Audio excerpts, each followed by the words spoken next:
మధ్యాహ్నం ముఖ్యమంత్రి నారా చంద్రబాబు నాయుడు గారు గుడివాడలో అన్నా క్యాంటీన్స్ని ఇనాగరేషన్ చేశారు. ఈరోజు రాష్ట్రంలో మరొక 99 అన్నా క్యాంటీన్స్ని యాక్చువల్గా ఈరోజు మంత్రులు, ఎమ్మెల్యేలు, ఎంపీలు, ప్రజాప్రతినిధులు ఈరోజు యాక్చువల్గా అన్నా క్యాంటీన్స్ని ఓపెన్ చేసేటట్టుగా ఆదేశాలు ఇవ్వడం జరిగింది. దాని మీద ఈరోజు మార్నింగ్ 7:30కి రాష్ట్రంలో మిగిలిన 99 అన్నా క్యాంటీన్స్ ప్రారంభమైనాయి. అంటే మొత్తం 100 అన్నా క్యాంటీన్స్ని యాక్చువల్గా నిన్న ఇవాళ ప్రారంభించడం జరిగింది.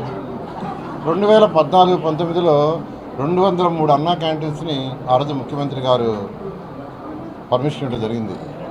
వాటిల్లో 183 అన్నా క్యాంటీన్స్ యాక్చువల్గా స్టార్ట్ చేసాం. మరొక 2 అన్నా క్యాంటీన్స్ అవి కన్స్ట్రక్షన్లో ఉన్నాయి.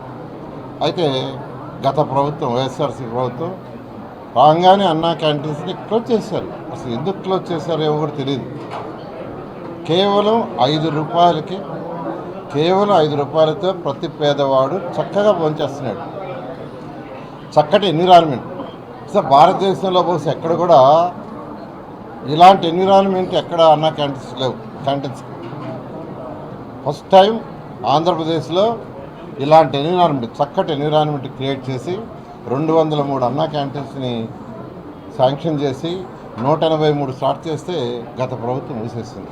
అయితే ముఖ్యమంత్రి ఎలక్షన్స్ ముందు చాలా క్లియర్గా చెప్పారు, మా ప్రభుత్వం రాగానే వెంటనే అన్నా క్యాంటీన్స్ ఓపెన్ చేస్తామని. సో వారు చేసిన 5 సంతకాల్లో ఇదొకటి. అయితే 2014 నుంచి 19 దాకా ఏదైతే మెనూ ఉందో అదే మెనూ కంటిన్యూ చేస్తున్నాం. అదే రేట్లు కూడా పెంచడం లేదు.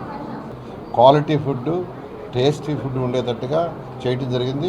ఏ మెనూ అయితే ఉండిందో ఆ మెనూనే కంటిన్యూ చేయడం జరుగుతుంది. వీలైనంత తొందరలో మిగిలిన అన్నా క్యాంటీన్స్ కూడా ప్రారంభించడం జరుగుతుంది.